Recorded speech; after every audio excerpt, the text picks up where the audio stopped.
Assalamualaikum warahmatullahi wabarakatuh.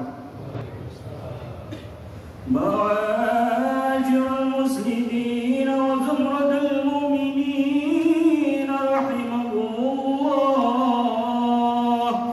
Ruya Nabi Hurairah radhiyallahu anhu qala Rasulullah sallallahu alaihi wasallam idza su'ida al-khatib 'ala minbar wa lam yatakallam wa man yatakallam faqad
Allahu Akbar, Allahu Akbar, Allahu Akbar, Allahu Akbar, Allahu Akbar, Allahu Akbar, Allahu Akbar, Allahu Akbar, Allahu Akbar, Allahu Akbar kabira, walhamdulillahi katsira, wa subhanallahi bukratan wa asila.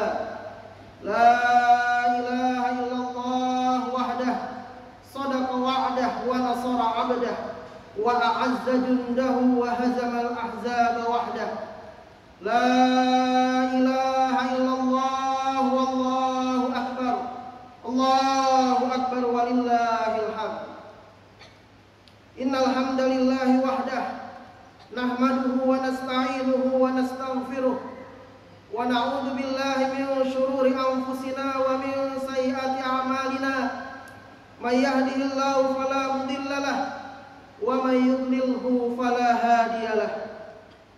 Asyhadu an la ilaha illallah wahdahu la syarika lahu wa asyhadu anna Muhammadan 'abduhu wa rasuluh alladzi ballagha ar-risalah wa adda al-amanah wa nasaha al-ummah.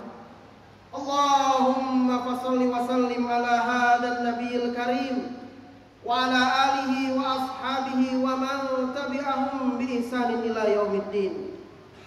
Amma ba'd, fa ya ayyuhal hadirun al-kiram, usikum wa nafsi bi taqwallahi wa ta'atihi faqad fazal muttaqun. Wa qala Allah ta'ala fi kitabil karim, a'udzu billahi minasy syaithanir rajim. Ya ayyuhalladzina amanu taqullaha wal tanzur nafsum ma qaddamat lighad wattaqullaha innallaha khabirum bima ta'malun. Allahu akbar, Allahu akbar, Allahu akbar walillahil hamd. Ikhwani kaum muslimin rahimani wa rahimakumullah. Alhamdulillah, di hari raya yang penuh kebahagiaan ini kita rayakan kemenangan, kesuksesan mengendalikan hawa nafsu, serta keberhasilan menghiasi diri dengan iman dan takwa. Bulan Ramadan yang penuh kebaikan dan keberkahan telah pergi. Hari-hari dan malam-malamnya yang indah telah berlalu.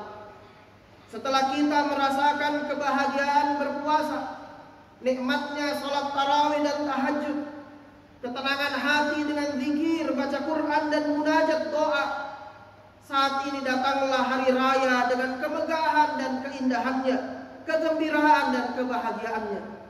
Kita sambut dengan mengumandangkan takbir untuk membesarkan Allah, tahlil sebagai pengakuan terhadap keesaan Allah, serta tahmid sebagai ungkapan syukur atas nikmatnya. Allahu Akbar, Allahu Akbar, Allahu Akbar, walillahil hamd. Ikhwani kaum muslimin rahimani wa rahimakumullah. Sebulan penuh kita telah menginjeksi iman kita di bulan Ramadan dengan berbagai aktivitas di dalamnya untuk meraih predikat takwa. Pusat perhatian kita selama 1 bulan penuh adalah Quran, dan substansi penting di dalam Quran adalah tentang iman. Dari Al-Fatihah hingga An-Nas, ayat-ayat yang kita baca semua mengandung pesan penting, yaitu iman. Quran bicara tentang Allah Subhanahu wa Ta'ala, Tuhan yang kita sembah. Quran menceritakan kepada kita, mendeskripsikan sifat-sifat dan kemahabesaran Allah Subhanahu wa Ta'ala. Quran menceritakan tentang kita, orang-orang yang beriman, dengan segala atribut yang melekat pada diri kita. Quran juga bicara tentang orang-orang yang ingkar kepada Allah, orang-orang yang tidak beriman kepada Allah dengan segala perilaku dan perbuatan yang mereka lakukan. Quran menyampaikan kepada kita tentang kampung halaman yang kita mujahadahkan, kita ikhtiarkan untuk kembali ke kampung halaman tersebut, yaitu surga, dengan berbagai kenikmatan yang Allah janjikan di dalamnya.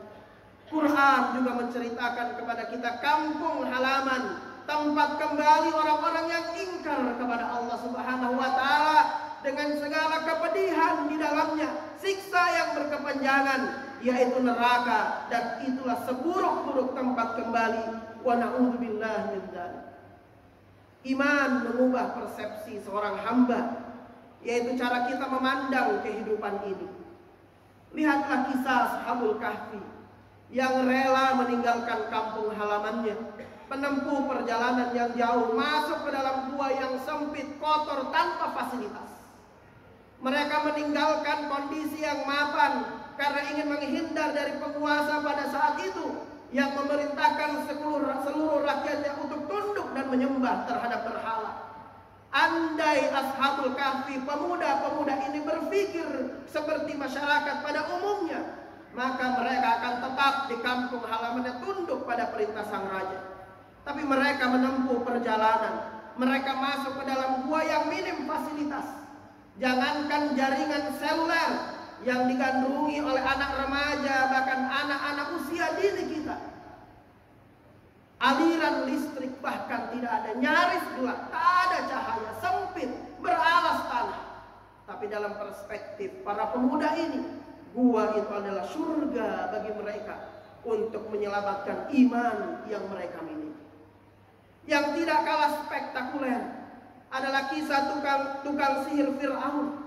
Pada saat diadakan uji publik untuk membuktikan apakah Musa itu memang seorang nabi, tukang sihir Fir'aun melemparkan tongkat-tongkat mereka, yang dalam pandangan Nabi Musa, tongkat-tongkat itu berubah menjadi ular yang begitu banyak, merayap dan seakan-akan ingin menyerang. Lalu Allah perintahkan Nabi Musa untuk melemparkan tongkatnya.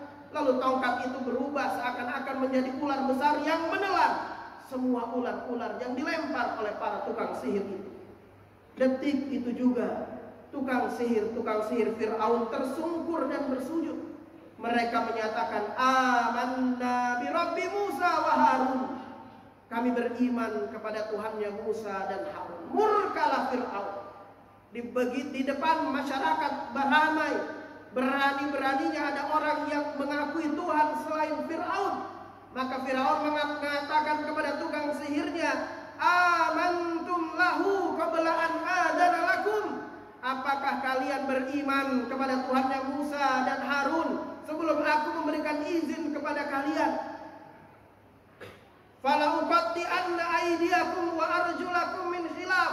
Aku akan potong tangan kalian, kaki kalian secara bersilangan.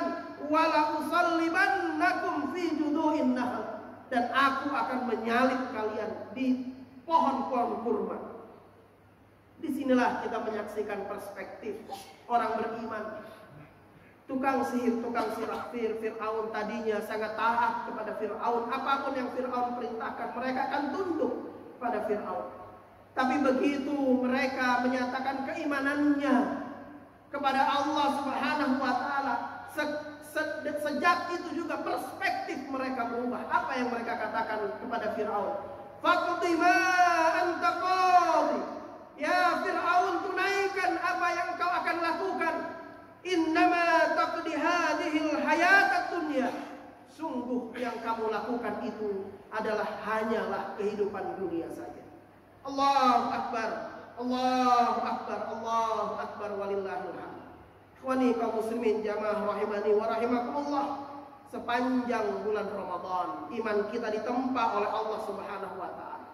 Kita membangun sebuah paradigma, sudut pandang, perspektif bahwa totalitas ketaatan hanya kita tunjukkan kepada Allah. Dengan perspektif keimanan itulah kita mampu meninggalkan hal-hal yang bukan saja haram, bahkan halal, dari terbit fajar hingga matahari terbenam, dalam rangka membuktikan ketaatan kepada Allah Subhanahu wa Ta'ala. Lebih jauh lagi iman yang ditempa khususnya di bulan Ramadan mengantarkan kita untuk memiliki perspektif bahwa kehidupan dunia ini hanyalah kesenangan sementara, sedangkan kehidupan yang kekal dan abadi adalah akhirat. Innama hadhil hayatad dunya mata wa innal akhirata hiya darul qarar.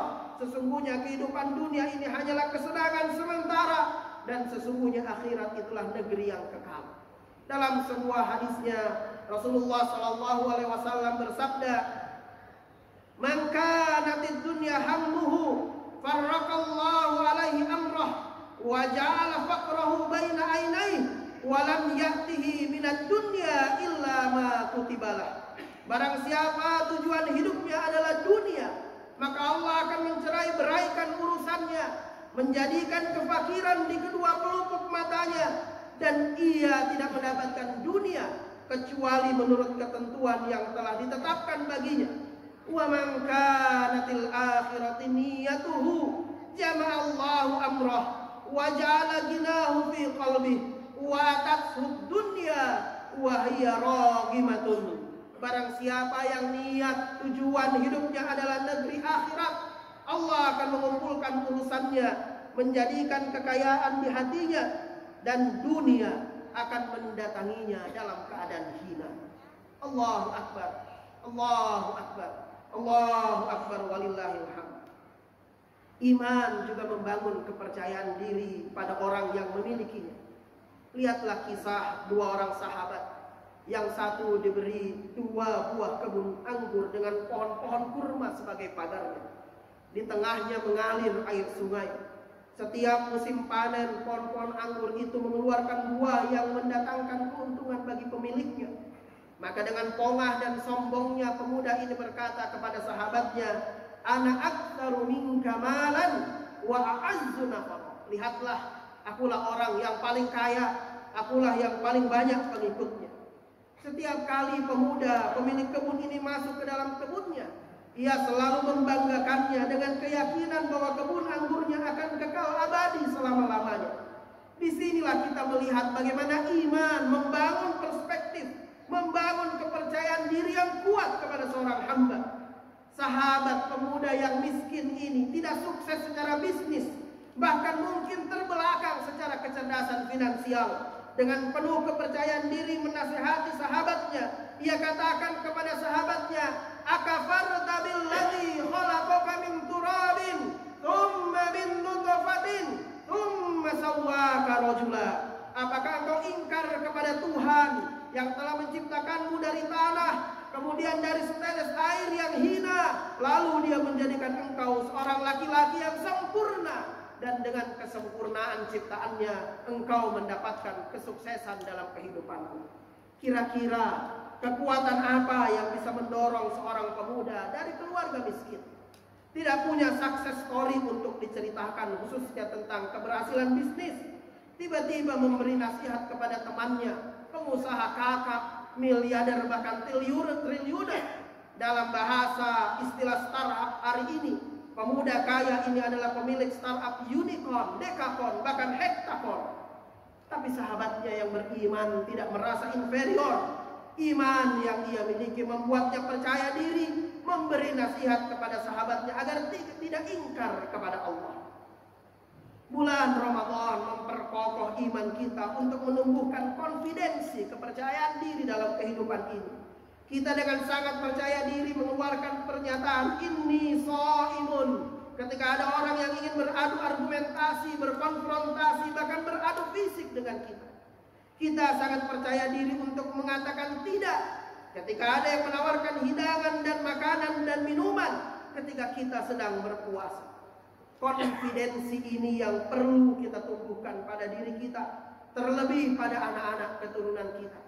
Usia remaja menjadi usia yang rentan untuk terpapar dengan pergaulan yang keliru karena kepercayaan diri yang rendah untuk mengatakan tidak kepada kawan, teman sebaya di lingkungannya. Para remaja harus memiliki keberanian mengatakan tidak ketika ada kawannya yang mengajak untuk mengkonsumsi obat-obat terlarang. Para pemuda harus berani mengatakan tidak ketika ada godaan dan terjebak dalam aktivitas judi online. Kepercayaan diri untuk tidak terjebak dalam aktivitas kemungkaran hanya bisa didapatkan dengan memupuk iman dalam diri seorang hamba. Allahu Akbar, Allahu Akbar, Allahu Akbar, walillahil hamd.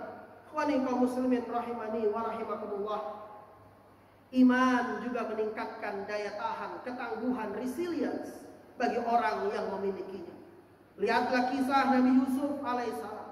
Dihianati oleh saudara-saudaranya, dilemparkan ke dalam sumur dan ditinggalkan begitu saja. Dari sumur yang dalam ia lalu diperjualbelikan sebagai seorang budak. Belum selesai penderitaannya, tiba-tiba ia difitnah oleh majikannya sendiri sehingga harus mendekam dalam penjara. Kesulitan demi kesulitan dirasakan oleh Yusuf. Andai itu yang menimpa diri para pemuda hari ini, kita tidak bisa membayangkan apa yang akan terjadi pada mereka. Dunia hari ini memberikan stempel generasi muda kita, generasi stroberi, generasi yang mudah rapuh, disenggol sedikit langsung kena mental dan putus asa. Sebuah survei yang dilakukan oleh Indonesia National Adolescent Mental Health Service mengungkap hasil yang mengejutkan. Pada hasil survei tersebut ditemukan bahwa 1 dari 3 remaja atau setara dengan 15,5 juta remaja di Indonesia memiliki masalah kesehatan mental.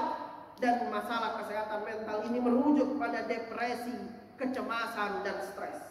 Maka pelajaran keimanan dari Yusuf alaihissalam menjadi penting untuk dijadikan ibroh bagi generasi muda kita. Dilempar ke sumur, diperjualbelikan sebagai budak, difitnah hingga masuk penjara, tidak membuat Yusuf sedih, berputus asa, dan stres. Justru Yusuf pada akhirnya mampu melewati itu semua dan tampil sebagai pahlawan bagi negerinya. Allah menyimpan satu ayat yang sangat penting dalam kisah Yusuf ini. Allah berfirman, "Wala tayasu mir rauhillah." Janganlah kamu berputus asa dari rahmat Allah.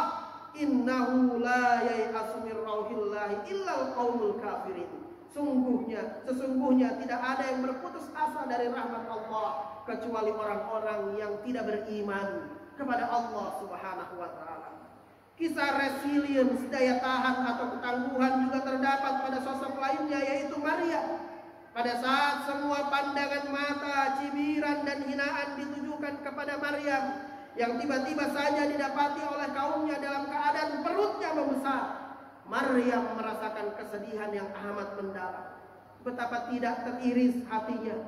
Kaumnya dengan penuh tudingan mengatakan kepada Maryam, "Ya Maryam, laqad ji'ti syai'an fariya." Wahai Maryam, engkau benar-benar telah membawa sesuatu yang sangat mungkar.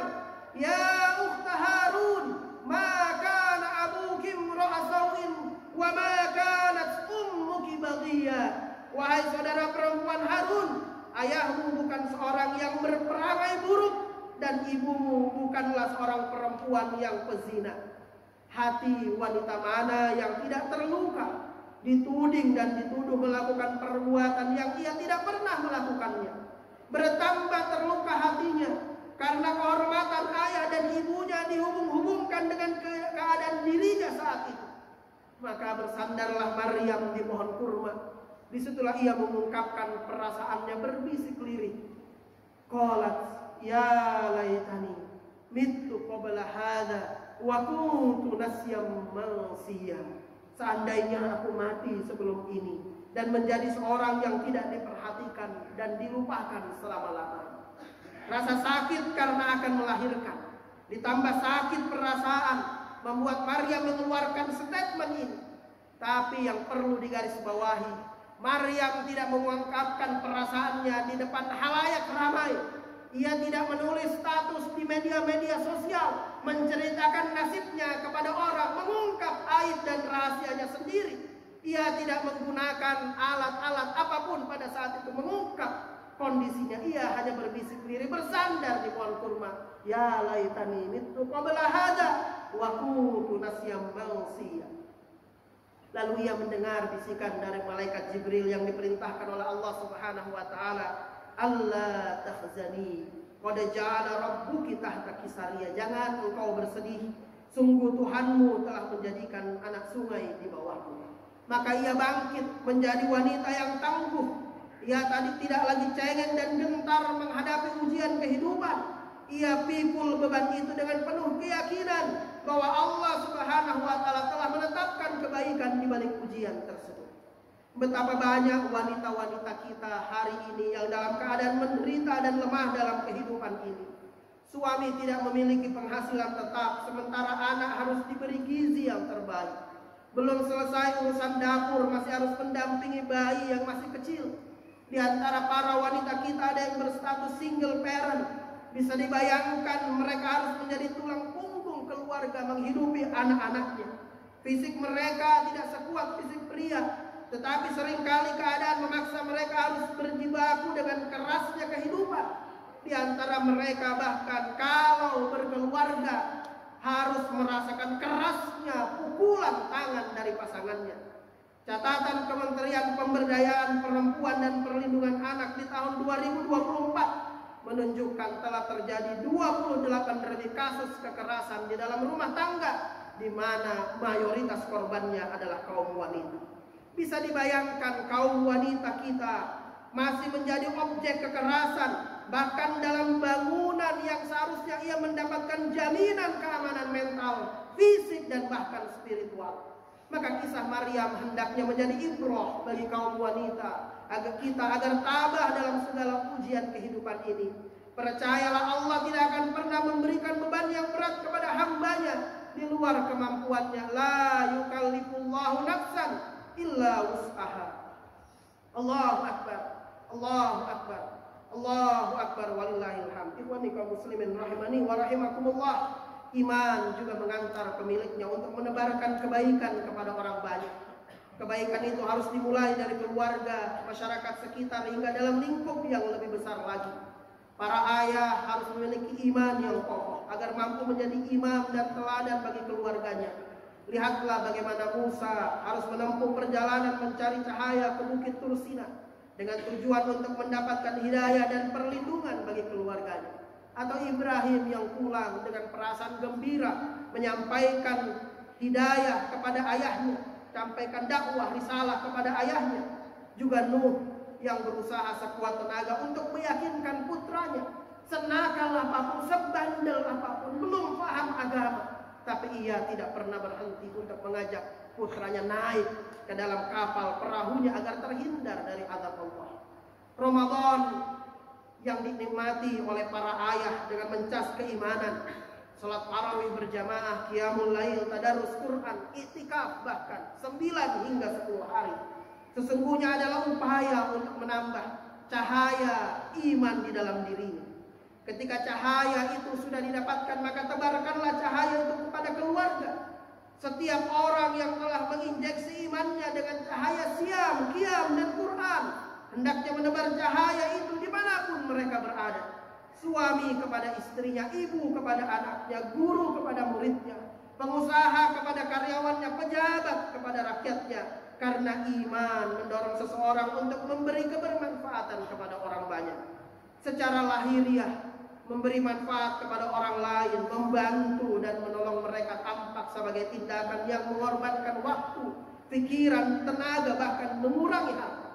Namun ketika kita berbuat baik dan memberi manfaat kepada orang lain, pada hakikatnya kita menanam kebaikan untuk diri kita sendiri. In ahsantum ahsantum li anfusikum. Jika berbuat baik, berarti engkau telah berbuat baik untuk dirimu sendiri. Barakallahu li wa lakum fil Qur'anil azim. Wa nafa'ani wa iyyakum bima fihi minal ayati wa dzikril hakim. Aqulu qawli hadza wa astaghfirullah li wa lakum. Innahu huwal ghafurur rahim. Ghafurur rahim. Allahumma salli ala sayyidina Muhammad wa ala ali sayyidina Muhammad.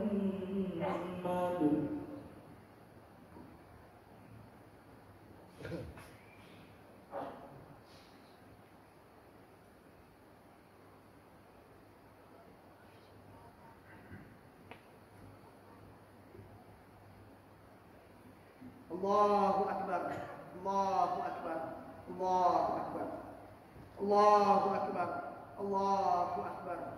Allahu akbar. Allahu akbar. Allahu akbar kabira. Walhamdulillahi katsira. Wa subhanallahi bukratan wa asila. La ilaha illallah wallahu akbar. Allahu akbar walillahil hamd. Alhamdulillahi ala ihsanih. والشكر له على توفيقه وامتنانه وأشهد أن لا إله إلا الله وحده لا شريك له وأشهد أن سيدنا محمدا عبده ورسوله الداعي إلى رضوانه اللهم صل على سيدنا محمد وعلى آله وأصحابه وسلم تسليما كثيرا أما بعد فيا أيها الناس اتقوا الله حق تقاته ولا تموتن إلا وأنتم مسلمون وقال الله تعالى في كتابه الكريم إن الله وملائكته يصلون على النبي يا أيها الذين آمنوا صلوا عليه وسلموا تسليما اللهم صل على محمد وعلى آل محمد كما صليت على إبراهيم وعلى آل إبراهيم وبارك على محمد وعلى آل محمد كما باركت على إبراهيم وعلى آل إبراهيم في العالمين إنك حميد مجيد اللهم اغفر